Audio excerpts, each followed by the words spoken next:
अक्षय आणि वैभवी, पहिलं तर स्वागत आहे तुमचं स्टार मीडिया मराठीमध्ये. सन मराठीवरती नवीन मालिका येते हुकमाची राणी. सो प्रोमो खूप हिट होतात. काय सांगाल की कसं वाटतंय तुम्हाला आणि कास्टिंगबद्दल काय सांगाल? कशी झाली होती कास्टिंग? पहिली गोष्ट तर खूप मिक्स फिलिंग्स आहेत. आनंद या गोष्टीचा आहे की पहिल्यांदा मुख्य भूमिकेत येणार आहोत आम्ही दोघेही. आणि भीती या गोष्टीची आहे की खूप वेगळ्या प्रकारची गोष्ट आहे जी याआधी कधी महाराष्ट्राच्या प्रेक्षकांनी अनुभवलेली नाही आहे.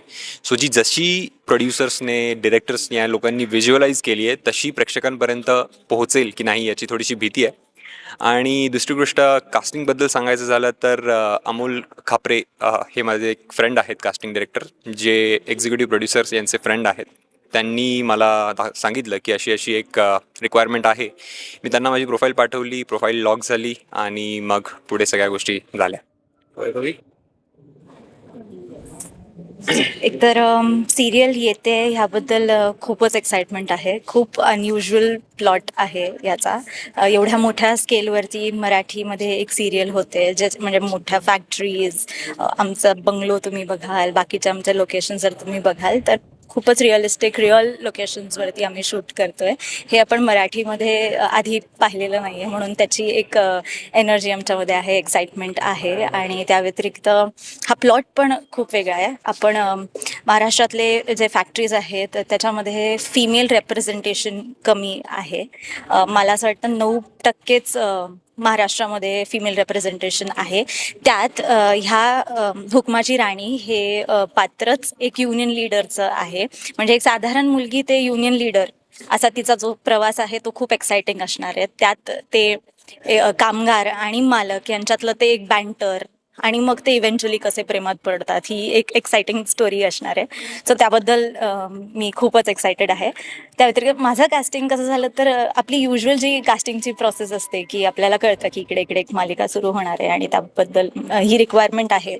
तसंच मी माझं ऑडिशन दिलं. त्या ऑडिशन नंतर माझ्या लुक टेस्ट झाल्या आणि मग इव्हेंच्युअली त्यांना माझ्यात ती राणी दिसली आणि माझं कास्टिंग झालं.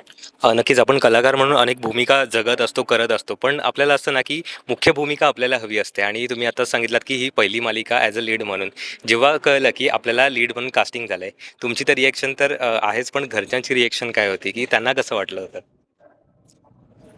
घरी ऑफकोर्स आनंदच होता. आणि पहिल्यांदा ते मला मेन लीड भूमिकेत बघणार होते. सो घरी एक्साइटमेंट आहेच आणि खूप आनंद होता घरी. आणि मला स्वतःला मी गेली 9 वर्ष वाट बघतोय या संधीची.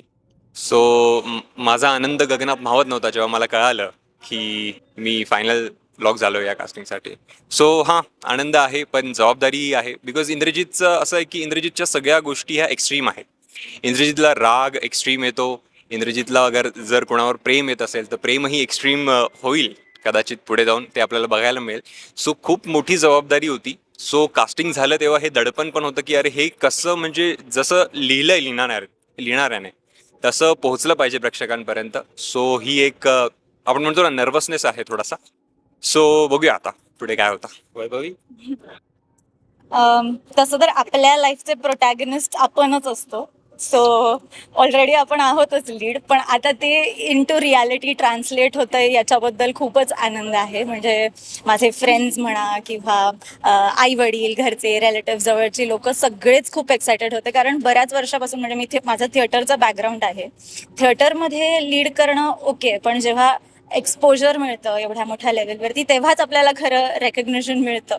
असं सगळ्यांना वाटतं की अरे आत्ता limelight, Abhi now you arrived, असं वाला जो असतो झोन, तो झाला माझ्याबरोबर. फारच एक्साइटमेंट होती घरी. आणि मग अरे यार आता तर काय, you have to kill it वगैरे असा झोन होता. तर नक्कीच प्रोमोच हिट झाला, कारण म्हणजे तुझी एंट्रीसुद्धा आणि त्याच्यानंतर तुझी एंट्री. सो एक वेगळाच होता, कारण असं होतं ना की काहीतरी स्ट्रॉंगली प्रेक्षकांना पाहायला मिळणार आहे वगैरे, आणि ते प्रोमो सगळंच बोलून जात होतं. सो त्या प्रोमोवरून तुम्हाला काही असं वेगळे रिॲक्शन आलेत का, किंवा तो प्रोमो शूट कसा झाला होता, त्याच्या मागची काही गंमत काय घडली होती?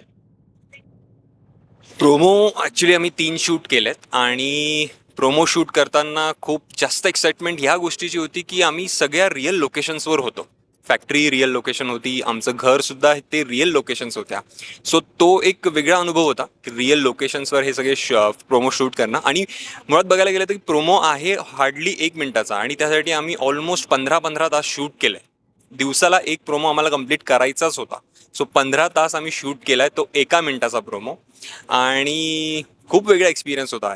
खूप छान वाटला प्रोमो शूट करताना. आणि दुसरी महत्त्वाची गोष्ट म्हणजे की फ्रेंड्स अँड फॅमिलीचा एक पहिला क्वेश्चन होता. पहिला प्रोमो आला, सगळ्यांच्या एक्सपेक्टेशन्स इथे होत्या. दुसऱ्या प्रोमो नंतर त्या एक्सपेक्टेशन्स अजून वाढल्या. आता तिसऱ्याची वाटच बघायची नाही आहे कोणाला. म्हणजे एव्हरीवन मला 21 एप्रिलची वाट बघतोय आम्ही. सो खूप एक्साइटमेंट आहे सगळ्यांमध्येच. नक्कीच. हो. पहिली गोष्ट तर हे पात्रच असं आहे, राणीचं कॅरेक्टरच असं आहे जे खूपच धाडसी, खूप माणुसकी असलेलं आणि खूप असं काय म्हणतात, काहीतरी करणारं सतत असं एक कॅरेक्टर आहे जे मी फार माझ्यासाठी ते फार रेलेव्हंट नाही, कारण मी एक वेगळं पर्सनॅलिटी आहे आणि राणी वेगळी आहे. तर ते ॲक्च्युली फॅक्टरीमध्ये काम करणं, ते असं फ्लिप जॅकेट करून रजनीकांत एंट्री आणि क्रेनवरून खाली येणं, म्हणजे मला आमचे प्रोमोचे डिरेक्टर म्हणाले होते की तू हे विचार कर की तू बच्चन आहेस, है ना. आणि मी अशी होते की मी 5'1" आहे आणि मी बच्चन आहे, म्हणजे माय एंटायर लाईफ वॉज अ लाय असं वाटलं मला. पण हे आता मला जगायला मिळतंय, या हिरोईक एंट्रीज करायला मिळत आहेत, याच्याबद्दल तर खूपच भारी वाटतंय. शिवाय माझ्या जवळच्या लोकांना किंवा माझ्या फ्रेंड्स फॅमिलीला असं वाटतंय की यार तू म्हणजे तू सगळ्यांना जे जगायचं होतं आतापर्यंत ते तू करतेस, तर मजा आहे तुझी. नक्कीच माझा पुढचा प्रश्न तोच होता की फॅक्टरी रिलेटेड बरेच फिल्म येऊन गेलेत, अनिल कपूरचे असो किंवा अमिताभ बच्चनचे असो. Right. सो तू कुठले असे काही फॉलो केलेस का या कॅरेक्टरसाठी, किंवा हे आपल्याला शूट होणार आहे यासाठी, स्टडीसाठी असं काही? राईट. जसे तुम्ही 2 नावं घेतली, अनिल कपूर आणि अमिताभ बच्चन, लेजेंड्स. कुली म्हणा किंवा आपण लाडला, ह्या सगळ्याच जे कॅरेक्टर्स आहेत ते खूपच याला एकदम ॲप्ट बसतात. तर ते सगळ्यांना फॉलो करायचं आहे आता, म्हणजे आणि ड्रीम बघितली होती जी ती आता रियालिटीमध्ये येणार आहे.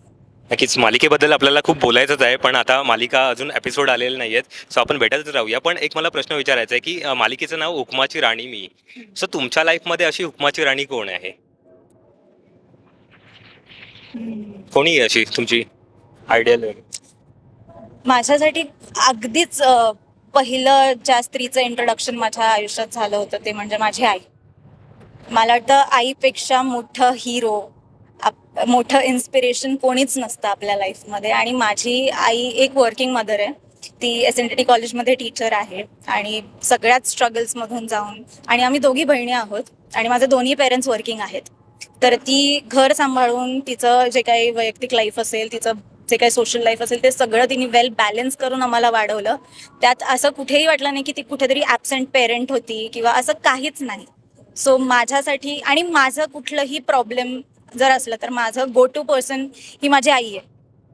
कारण तिच्याकडे, हुकमाची राणी म्हणजेच असा एक व्यक्ती जो आपण आपली कुठली तरी एक गोष्ट त्याच्याकडे घेऊन गेलो आणि ती अशी चुटकीशी जी सॉल्व्ह करून टाकेल, ती म्हणजे आपली हुकमाची राणी, आणि ती माझी आई आहे. अच्छा. येस. माझ्या आयुष्यात ऑफकोर्स माझी बायको. बिकॉज या इंडस्ट्रीमध्ये काम करताना, स्ट्रगल करताना काम मिळणं खूप जास्त मुश्किल असतं या इंडस्ट्रीमध्ये. ॲक्टिंग तुम्ही शिकून घ्याल, पण काम मिळणं, काम मिळाल्यानंतर काम टिकवणं हे खूप मुश्किल असतं. आणि त्यासाठी इम्पॉर्टंट असतो मेंटल, फायनान्शियल, हे सगळे सपोर्ट खूप जास्त महत्त्वाचे असतात. आणि त्यामुळे त्यात माझ्या बायकोने मला खूप सपोर्ट केलेला आहे. म्हणजे ह्या रोलसाठी सुद्धा, याचं कास्टिंग जेव्हा चालू होतं, लुक टेस्ट जेव्हा चालू होतं, तेव्हा प्रत्येक वेळी ती माझ्यासोबत उभी होती. आणि त्यामुळे माझ्या आयुष्यात माझी हुकमाची राणी आहे माझी बायको. नक्कीच, थँक्यू सो मच आमच्याशी गप्पा मारल्याबद्दल. मालिकेसाठी तुम्हाला खूप खूप शुभेच्छा. जाता जाता प्रेक्षकांना काय सांगाल तुम्ही? प्रेक्षकांना आम्ही एवढंच सांगू की कुठलाही गैरसमज डोक्यात ठेवून ही मालिका बघू नका. म्हणजे ज्या काही प्रतिक्रिया मला मिळाल्या आहेत सोशल मीडियावर, यूट्यूब, इंस्टाग्रामवर, त्यासाठी मी फक्त क्लिअर करू इच्छितो की कुठलाही गैरसमज डोक्यात ठेवून ही मालिका बघू नका. पहिले 4-5 एपिसोड पूर्ण न्यूट्रल राहून बघा आणि मग तुमच्या प्रतिक्रिया कळवा. आणि मी नक्की गॅरंटी देतो की असा विषय सन मराठी किंवा महाराष्ट्रात जितक्या आजपर्यंत मालिका आलेल्या आहेत असा विषय झालेला नाही आहे. आणि पूर्ण गॅरंटी आहे, पूर्ण म्हणजे कुठल्या एका इमोशनला धरून ही मालिका चालणार नाहीये. की आजपर्यंत जे आपण बघत आलो, सासू सुना किंवा नवरा बायको, मग काही वेगळ्या गोष्टी, खूप वेगळा विषय आहे. खूप वेगळ्या पद्धतीने मांडायचा प्रयत्न आम्ही केलेला आहे. आता तुमची साथ फक्त खूप महत्त्वाची आहे. सो एवढंच सांगू मी जाता जाता, आणि थँक्यू सो मच. 21 एप्रिल पासून हुकमाची राणी ही आमची मालिका तुमच्या भेटीला येते. जसं तुम्ही सन मराठीच्या बाकी मालिकांना भरभरून प्रेम दिलंय तसं तुम्ही आमच्या मालिकेला सुद्धा द्याल अशी आम्ही अपेक्षा करतो. आणि जरूर बघा दररोज संध्याकाळी 7 वाजता 21 एप्रिल पासून हुकमाची राणी ही.